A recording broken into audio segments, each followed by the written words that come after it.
You need to have sabr when you read the Quran. Every deed that you do requires sabr. Your salat requires sabr. Your fasting requires sabr. Your tasbih requires sabr. Every deed that you do requires sabr. Well, Quran is no different. When you read the Quran, it requires sabr as well. And don't expect an effect to happen overnight. If Allah subhanahu wa ta'ala wills that, it happens. But what is expected from you is that you continue in your recitation of the Quran and you don't give up. Even if you've set an expectation for yourself that I expect to finish a juzat every night, and by now it's night 5, I haven't even got to that expectation. Allah, let me just close off and we'll see it next Ramadan. Don't do that. This is the plan of the shaitan, exactly. This is why before you read the Quran, you say, A'udhu billahi minash shaitanir rajim. And when you say that, you're asking Allah to protect you from a shaitanir rajim. Be conscious when you say, A'udhu billahi minash shaitanir rajim. Be conscious of the fact that it is a shaitan al-rajim that is standing between you and the relationship with the Quran. It's a shaitan al-rajim that stands between you and opening this Quran and starting to read and continue to read.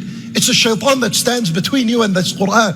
For when you say, A'udhu billahi minash shaitan al-rajim, feel it in your heart and take some time to read A'udhu billahi minash shaitan al-rajim. Because if Allah Azza wa Jal was to accept this dua from you, A'udhu billahi minash shaitan al-rajim is a dua. You're asking Allah to protect you from a shaitan.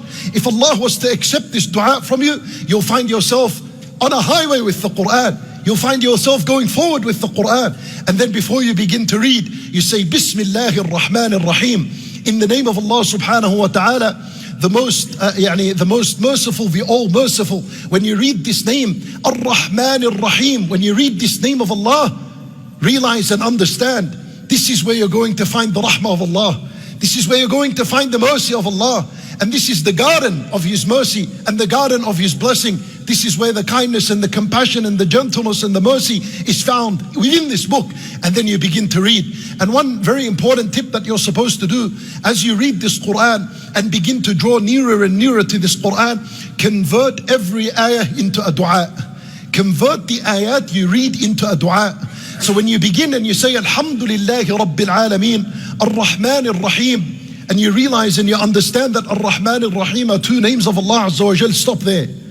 Or raise your hand and ask Allah Azza wa Jal to bestow His mercy upon you.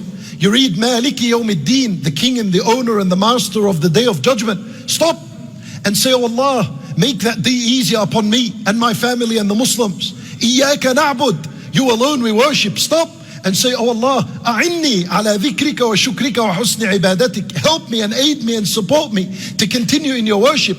And every ayah like this, stop and make a dua. And don't use the excuse that, what about if I don't know what I read? 100% you've already known, and you come across words like an-nar, al-jahim, al-jannah, maghfirah, adhab, sayyi'at. When you come by these words, which you know their meaning, stop. Ask Allah Azza wa Jal for the paradise and ask Him for His mercy, ask Him for His forgiveness. Ask Allah Azza wa Jal when you read. This is how you begin to draw this relationship between you and the Quran. Why? Because when you read the Quran, this is Allah subhanahu wa ta'ala speaking to you. And when you make dua, this is you speaking to Allah subhanahu wa ta'ala. And when someone speaks to someone else, he expects a response from him. This will enhance your relationship with the Quran, and it'll take it to another level, and it'll keep dragging you and bringing you closer and closer to Allah subhanahu wa ta'ala.